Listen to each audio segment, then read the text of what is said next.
And welcome to another episode of the Michigan Sports Truth Podcast. I'm Taylor Phillips alongside Ed Smith. Tons to talk about, so why don't we cut to the chase here? Our developing top story, Michigan Wolverines football head coach Jim Harbaugh is now facing a possible fine for the team's sign stealing scandal. Now, we already know Connor Stallions has already resigned, but or was fired, Harbaugh's not. depending on what source you believe. Yep. We mentioned that last week. Now, Harbaugh's apparently not going to get suspended, but some say it's significant discipline, quote unquote. But from what I got from a notification from the Bleacher Report mobile app, it's a possible fine. It's not a suspension, but it's a possible fine. But that's Either all we know at the way, moment. it is all we know at the moment. Either way, it's something that, depending on how Michigan reacts, could draw more unprecedented action or reaction or inaction, depending on how it goes. I do know, or what is known so far, is that despite all these findings, despite all this investigation, despite everything, all these reports, all these leaks and everything else that's coming out, there's still yet to have been found any direct evidence that would link or show a link that between Jim Harbaugh, that showed that Jim Harbaugh had any prior knowledge of what was going on here. So while I understand of how plausible that doesn't look, you have to understand that the evidence speaks for itself. And if the case is to believe so far, Michigan is still owed its due process, which is what it is made sure to emphasize when it said that their response to the NCAA and to the Big Ten, rather, letting them know, hey, if you're trying to give us some type of notice of potential disciplinary action, or say, hey, or you're about to do this before or while an investigation is still going on, you cannot do that. That's going against the bylaws that you yourself wrote in regards to scholarship advantage or something to that effect. But either way, with everything that's going on, it's unprecedented, I would say. And while I think in terms of what side you want to believe, who has more value, has more leverage, I will say, in my view, Michigan would still have some leverage, in the sense that you got to remember they are one of, if not the preeminent draw in the Big Ten. They are one of the top two teams that draws most money, along with Ohio State, of course. And knowing the value and everything else that Michigan brings to the conference, if things were to go a certain way, I wouldn't be surprised if Michigan would have multiple options on the table. Now, granted, we don't want to get to that potential hypothetical situation, but this is an unprecedented situation. So unprecedented situations require unprecedented theories and possibilities. So knowing what's out there so far, I mean, there's been some people that have been trying to draw potential ties and links to Blake Corum, which has been unfounded so far. I mentioned the letter, but again, it's just a further example of how President Ono not only supports the team, but he does have support of Jim Harbaugh and vice versa. The only thing that we need to know is just a matter of when, not if, they're going to give Harbaugh this extension. But it seems that they want to time it or make sure it's being done in the right way, to where, you know, can we do this during an investigation? When can we do it? When can we not do it? So it's just a playing game. It's a waiting game that we're seeing right now, between Michigan, the NCAA, and the Big Ten in regards to this whole mess. Yep. So the disciplinary action was expected today, from what I heard, but all I got was the possible fine. But that was about it. But Yeah, because, and again, it shows even more of of how Tony Petitti, I think we can admit, he was letting peer pressure and mob mentality from these conference calls and all these other coaches and athletic directors get to him in terms of what decision he was trying to make. But as Michigan stated, we just want due process. Let's not forget about the fact that, according to this M Live report, that there was evidence that Ohio State and Rutgers was doing the same damn thing that Michigan's been accused of doing. Okay? yep, that's also what we heard. Yep. let the investigation Exactly. be So complete. exactly, and not to mention the fact that Ohio State and Rutgers were sharing signals, Michigan signals with Purdue before the Big Ten championship game. And again, I like to note again, reiterate this: the fact that Ohio State had a heads up that hey, Michigan probably knew of their signals, knew of their signs, and then what tried to do the same thing to Michigan, and also changed their own signals, and still got their asses beat by 20 plus points at home. It just proves to me that sums up this whole case in a nutshell. Honestly, Yeah, that was in that should be a 2019, wasn't it? microcosm. No, no, last year. We're talking Oh, just last last year. year, Oh, just oh this yeah. last year. Yes. Oh yeah. Ohio State tried to steal signs, And but oh, yeah, by the way, whooped. they also stole signs in 2018 and 2019. But still, that's neither here nor there. Right. The past is the past. Still a cold case anyway. So we'll keep our eyes on that. For now, Michigan Wolverines are a 4.5 point favorite going into Happy Valley to take on James Franklin and his Penn State Nittany Lions Saturday at noon on Fox. I'm going to record that game while I'm down in Ubley on the thumbnail of the state, calling the regional high school football game between the Ithaca Yellow Jackets and the Ubley Bearcats. That's a tough task for the Jackets, by the way. But Ed, you Ed, Wolverines and Nittany Lions, analyze and then predict, please. Well, I've basically done enough analyzation and enough preview and hype in the weeks leading up to this, where essentially it speaks for itself. If everybody remembers the famous or infamous Judgment Day 1997, everyone knows exactly what I'm leading to or what I'm inferring about. Michigan and Penn State, both teams were top 10. It was in Happy Valley, hyped up meeting and matchup. Michigan came out and dominated. Now we come here, 2023, similar storyline, similar headlines. Things may be coming full circle. Now, what does this mean? I'm expecting a defensive battle first and foremost. I do believe that Michigan's running game in general and their offensive line have not been or have taken a step back in terms of being efficient with the running game. Granted, that does at least have a trade-off because the passing game has been so well and been so efficient under J.J. McCarthy. But you want to see if Michigan can find a way to get back to its old roots. You notice they've been trying to do that the past couple of weeks by running whenever they can with Blake and also with Donovan Edwards. Kalel Mullings, look for him to get some touches too in this second half because there's a reason why Michigan has been doing their rotation of backs the way they have because they wanted to have their players fresh and healthy enough and safe enough for games and moments like situations like this. It calls for it. So this is, to me, your last true litmus test until Ohio State. And to me, this is your most difficult game, at least regular season speaking, that you still have yet to play. Because again, you got the Buckeyes at home. So knowing what we know, knowing the storylines and the headlines, and also knowing the spread and the line that Michigan is -4.5. How do you see this going? I don't think Michigan is going to be blowing Penn State out. If they blow Penn State out, No, if they no, it's play a Penn grudge State, match. exactly. If they play Penn State the way they've done the rest of their schedule, hell, to me, they should be the ranked number one team in the country. But I don't expect to see that to happen. I still expect to see Michigan to win because at the end of the day, you still have certain advantages. Number one, your coach is Jim Harbaugh. Their coach is James Franklin. To me, that should be the biggest one of all. But knowing that, even and also because this is a noon start, if this was a later start, like a 3:30 or even a prime time night game, I would be more concerned. I will admit that. But because this is noon, while the atmosphere should still be crazy, I still think it's not going to be enough to, waver or do enough make much of a difference. So in the end, I'm going to say Michigan gets it done. Final score will be 28-21. It'll be close to out, but Michigan will be able to hold on late. I'm going to predict the exact same score, 2021.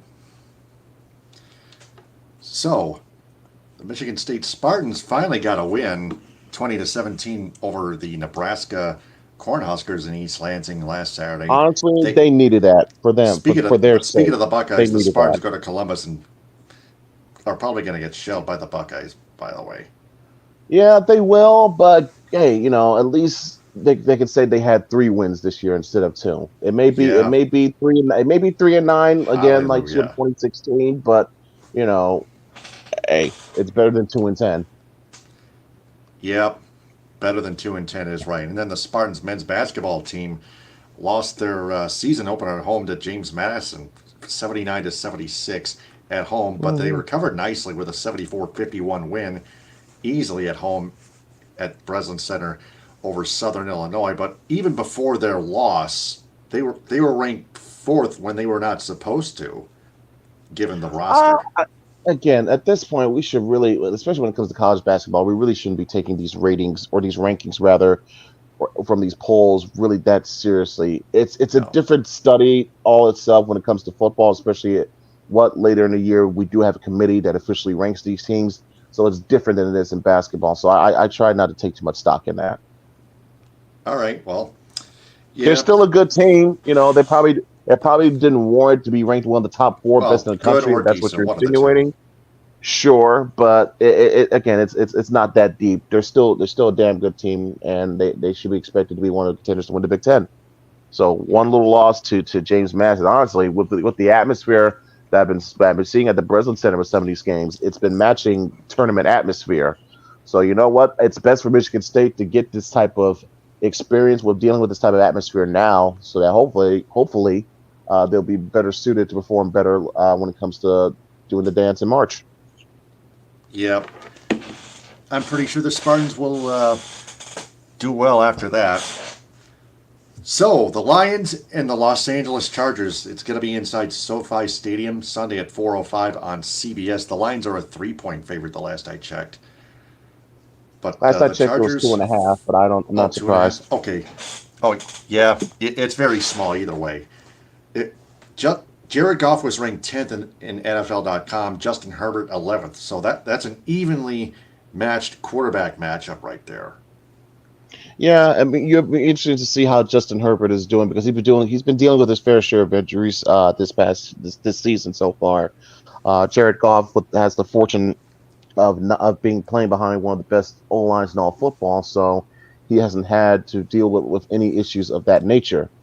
Um, that's one matchup to look for sure. But here's what also I'm expecting to look out for. This knowing that this team is going to be rested after their bye week, they have multiple key players returning from injury, namely chiefly among them David Montgomery, Frank Ragnow, Jonah Jackson. That's your starting running back and 2 of your starting offensive linemen that you're getting back.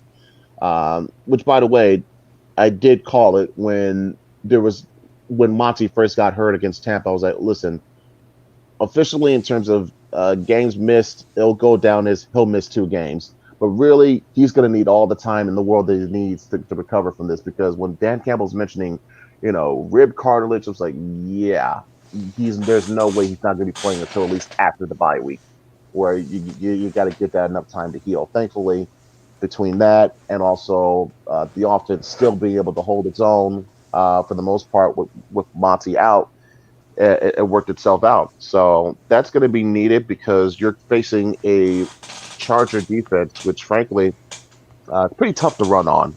In fact, they're very difficult to run the football on. They are in the top 10 in terms of yards given up on the run. They've given up the 6th least amount, about an average of 89.7 yards per game.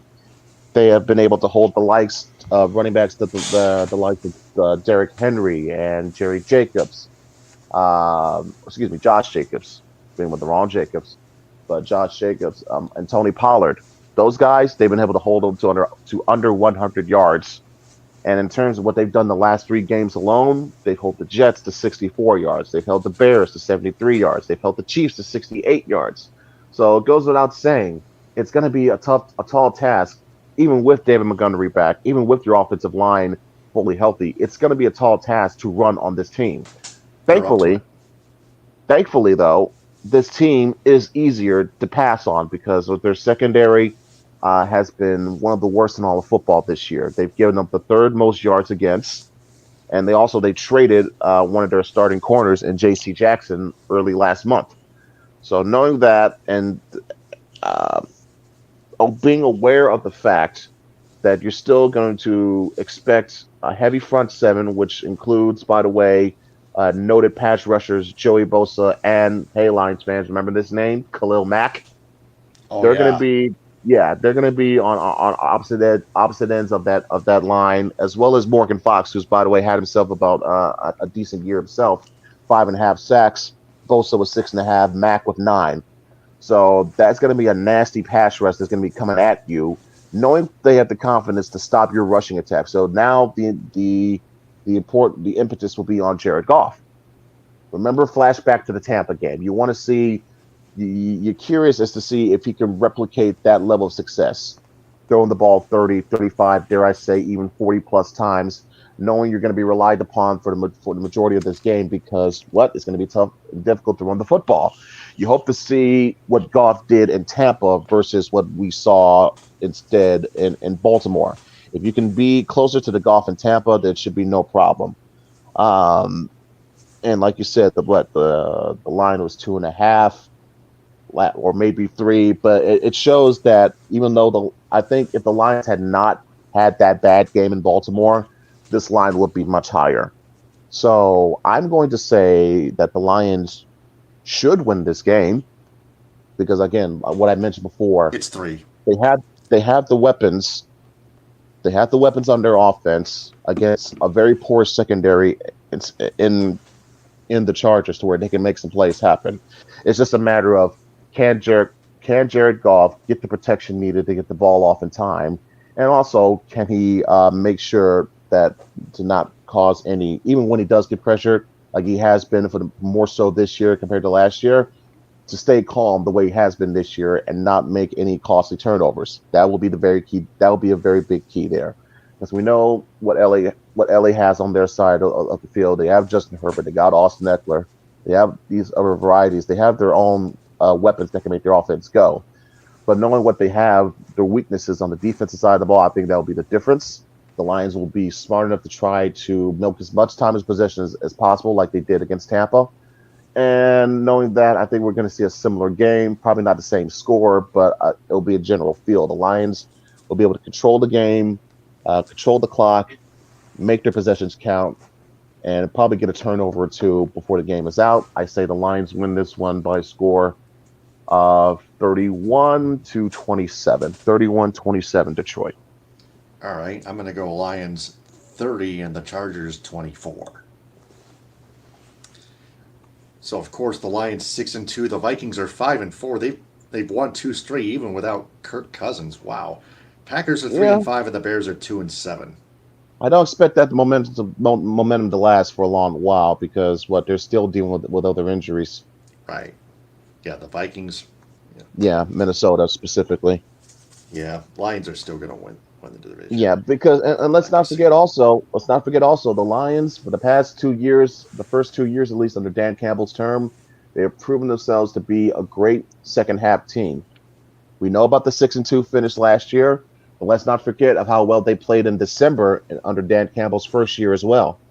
So knowing that you already have the 6-2 start in your back pocket, and also listening to the quotes of Jared Goff saying, "Hey, listen, we really haven't had too many games where we've been at our best or been at our most complete. So we still have work to get done in that field." Makes you feel confident that yeah, the sky is still the limit in terms of what this team can do on the field. Yep. Well, we'll see what happens, but I'm pretty sure the Lions will have a heck of a second half, like they have the last 2 years. The Red Wings, unlike them, have given up the first goal of each of their last 7 games. They're now 7-5-2 with 16 points, still fourth place in the not so Atlantic division. They beat the Islanders in overtime, 4-3. That's the only win they picked up in the past week. But they keep giving up the first goal, and their power play they've been struggling. They lost to the Montreal Canadiens, 3-2 in overtime. James Reimer, yeah, in that overtime period with 133 left, he clearly held the stick, and the Canadians scored yet another power play goal to win it. Caulfield one timing that one top shelf. JT Comfer got a goal nicely. Got a goal to tie it up, but I mean You got to score again. Score first. Improve your power play. Play the full game. Build leads and keep building on if you can. Just keep pucks out of your own net and get more pucks to the opposing net. Simple. Also, it worked. Also, I think it's worth mentioning. Your two best players have got to show up more. Alex DeBrincat. Yeah, DeBrincat and Larkin. DeBrincat has had coming in tonight. DeBrincat had only had, I think after tonight now, DeBrincat has only had 1 point in his last 7 games. That's a slump. Larkin, 2 points in his last 5 games. That's unacceptable from your two best players. Yeah. You can't have that happen. No, definitely can't have that. No. So the Red Wings, they're home against the Columbus Blue Jackets. This should be another easy team. This should be an easier team, a little easier of a team than Montreal. And it's at home as well. So the Red Wings, they have to score first. Exactly. You still got to go out there, get on the ice and perform. So we can say, oh, this team doesn't look so bad on paper. They don't look so good on paper. And you still got to go play the game. Yeah, prove it to us. Yeah. I mean, there's a reason why that you're still hearing Patrick Kane's name being linked and rumored potentially to this team, because there's still ways to go. There's still pieces. There's still a piece or two away, I would say, from competing for a legit playoff spot. So why, if you're seeing a guy who has veteran experience, knows how to score, knows how to win games, you have a guy like that that's available and who may be interested in you. It's worth noting, I believe Chris Chelios was quoted from The Athletic recently as saying, quote, he thinks that Patrick Kane will be a good fit for this Red Wings team. And honestly, after what I've seen these past few games, I don't think Shelley's lying. I mean, if you put Kane if you put Kane on the second line or third line behind Larkin and DeBrincat, you mean to tell me that's not going to be a needed boost to this offense, or having his presence and his knowledge and his IQ on the power play? You don't think that's going to be necessary? I'm just saying. It is. Do not be surprised if Eisman makes that call. And from what I've heard, also, Patrick Kane should be expected to trim down his list of teams to about 3 or 4 sometime next week. The Wings and Rangers are still pursuing him, for example. Those are 2 of the 3 or 4. Yeah, and we don't know for sure if they'll be amongst that 3 or 4 after next week, but we'll see. Either way, that's still developing. It's still developing, but it's worth noting that his agent, I believe, or someone close to his camp, is saying the feeling that Patrick Kane is leaning towards is 1 or 2 thoughts. It's either he wants to be a team that is ready to win now while his window is still open, or he doesn't mind being on a team that can build itself up for a couple years before getting ready to contend while he plays, his last few years in the league. So either option is all options are on the table for Patrick Kane right now. So don't be surprised if you hear next week, hey, the Red Wings are on a short list of teams that might be needing the service of Patrick Kane. Don't forget that there's a reason why. Yep. Pistons, they're now 2-7. Still got work to do, but they almost beat the Bucks in Milwaukee this past Wednesday. Yeah, they led by as many as 10 after Giannis picked up 2 technicals for some reason. He was just staring at some Piston player. I think it was Jalen Duren, but Giannis Antetokounmpo somehow got 2 techs. He got the heave-ho. Honestly, Pistons. I wouldn't be surprised if it was Isaiah Stewart. Isaiah Stewart. That's the type of action. I wouldn't be surprised if it was. I'm not saying it was, but I wouldn't be surprised if it was. I'll go with that. They almost held on to their lead, but got other guys like Brook Lopez, a 2-way player on the court, and Damian Lillard, a former that's also this guy. Yeah, I'm close. I'm glad you mentioned. There's also this guy named Damian Lillard, one of the best friggin' closers and scorers in the entire league. So when you have that guy at your disposal, even though your MVP and best player just went out, you're in good hands. And this Pistons team is still learning. So They still got a ways to go. They still have got to take care of the friggin' basketball. Yes. Because that was one reason why Milwaukee was able to lead the comeback that they did. Too many turnovers. Too many turnovers. Almost 10 in the fourth quarter. Alone. That's my God. That's beyond inexcusable. Beyond inexcusable. That's trash, man. Yeah. I understand. Now, granted, I know some of that falls on Cade. I get it. But also, some have criticized him for being a ball hawk, but I don't agree with that. Honestly, look what he's got around him. Who was his best shooter? Look at the shoot. Look what's on the fucking floor around him. When you see teams putting 3 and 4 dudes on Cade at the same time, what do you think is going to happen? Jay Nivey, Jalen Duren. They brought back Kevin Knox after Joe Harris was injured, 10 to 14 days. And you can forget about Killian making that open shot, please. Well, I know he's made a couple layups, but other than that, no. Don't want to hear it. You're a first round lotto pick. It's year 3. Year 4. No, year 3. Excuse me. Same year as Cade. You're a lotto pick. It's year 3. You're still developing slowly. It's time to shit or get off the pot. Yep. Pistons need to move on from Killian Hayes. They really do. The Tigers, they have hired former Chicago White Sox television play-by-play commentator Jason Benetti as the Tigers play-by-play commentator on Bally Sports Detroit. He's not going to call all the games, not all the games. 127, while Dan Dickerson, the radio guy, will move to TV. I think that's perfectly fair. That's a fine balance.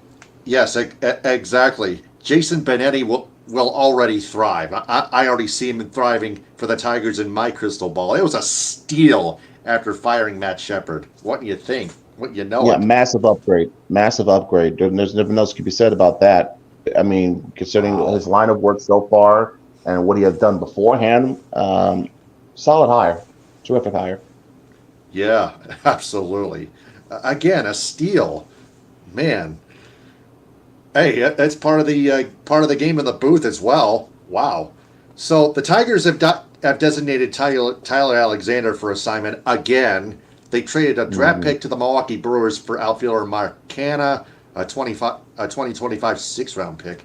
They've exercised catcher Carson Kelly's club option along with Canha. They lose Zach Short on waivers to the New York Mets, and they've also reinstated Casey Mize, Freddie Pacheco, of course, Tyler Alexander before DFAing him, Riley Green, and Austin Meadows from the 60-day injured list.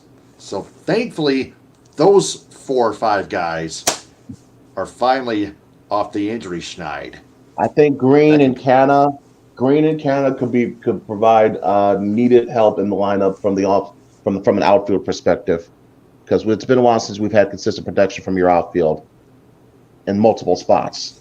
So this is a needed move, and the fact that you got him from just a pick, because Milwaukee didn't want to pay him any money. Please. Wow. The Tigers absolutely fleeced that deal. They really did. Now let's see if they can get something done. Now let's see if they can get something done with Erod. If not, then Scott Harris got played by him twice. Both Harris and Greenberg. Eduardo Rodriguez has opted out of his the rest of his contract. He's at 3 years, $49 million left. He still might sign with them or not, one or the two. Well, yeah, but don't be surprised. Don't be surprised if he signs with the Dodgers next year. I'm just saying. Well, he doesn't want to play on the West Coast. He'll probably sign with like the Braves or the Nationals. No. Guess what? That was before the deadline. Now this offseason, that's no longer a problem for him. Recently, yeah. It was just recently reported. Yeah, he said geographical preparations will not be an issue this time around. So yeah, good luck with that, Tigers. Yep. So those are all the teams that we talked about. Now, what did we learn in terms of all we've talked about tonight? What we learned, frankly, is this: Michigan is on a tunnel vision mode. They are in focus. And I have to commend them for their focus in dealing with all this distraction, all this bullshit, and everything else that's surrounding them. For them to still go out and do what they got to do, they dodged mighty impressive. Mighty impressive. But they still got to go out there and do work still against Penn State. But to me, more than commendable to describe their mental focus and attitude in response to all of this. So that's what I've learned about Michigan. And frankly, it gives me more confidence that they have what it takes to go out there and get this done and finish the story and go 15-0. But that's another topic for another day. What we learned from the Red Wings, it's still a long season. It's still a process. You love how they started the year. You hate how things have tempered off. But you can still make a move if necessary. And if guys like Gossespear aren't being healthy scratches, then hey, got to figure out a way to get something involved. Better power play, better defense. Just fix up your mistakes. You'll be fine. As for the Tigers, it's little by little, but I like the move that they made in the outfield. And hey, after what we've heard for the past couple of years from Matt Shepard, anything will be an upgrade, in my opinion. Yeah, Jason Benetti, for example. I love his voice. I love his enthusiasm. So, what I've learned, the Lions, they're fully rested. They get David Montgomery back. Michigan and head coach Jim Harbaugh dodged a bullet with the sign-stealing probe. Harbaugh's not going to get suspended. He's, like I said, he's facing a possible fine, not a suspension. The Red Wings, on the power play, they need to get their act together. Pistons, they still need to learn not to turn the ball over so many times, especially in the fourth quarter against the Milwaukee Bucks of all teams, even without Giannis. Yeah, they had a 10-point lead for God's sake, and then the Tigers. Yeah, you're getting all your players back. Plus, you fleece the deal with Mark Hanna, and you got a really good play-by-play commentator on TV. Absolutely simple. That's all of what we learned, and that's another episode of the Michigan Sports Truth Podcast in the can. I'm Taylor Phillips. He's Ed Smith. Follow the Michigan Sports Truth Podcast on X and Instagram at Michigan_Truth, and like its Facebook page. Subscribe to its YouTube channel at the Michigan Sports Truth Podcast. Like our videos and turn on all notifications on the bell icon or symbol. Follow it and listen to it in audio form on Spreaker. Follow me on X, TikTok, Instagram, and YouTube at DT2Phillips. Also on Twitch, DT2Phillips1984. Follow Ed Smith on X, Instagram, Twitch, and YouTube at EdSmith313. Special business shoutouts go to Athletico Physical Therapy on Woodward and Ferndale, the B4 Foundation, Cali Tickets. Call Mark Goldman at 877-225-8425 or visit CaliTickets.com. Creative Embroidery of Cadillac for designing the Michigan Sports Truth Podcast logo on my long sleeve shirt and t-shirt back there behind me. Cuts by Melanie in Lake City. Let's roll with it. Rolled ice cream in Cadillac. Follow them on TikTok at the Food Mafia LLC. Also on Instagram at the Food Mafia Rolled Ice Cream. Northern Star Event Rentals in Cadillac, 231-884-8195. And on Facebook. And United Food Service Solutions of Grand Ledge, Michigan, where Jim Lyons works. So, until next week, hopefully Wednesday again at 10:30ish. For Ed Smith, I'm Taylor Phillips. And remember, we observe Michigan sports and we detect the truth. Stay on the lookout and stay aware, everyone. Take care, everybody. Be safe.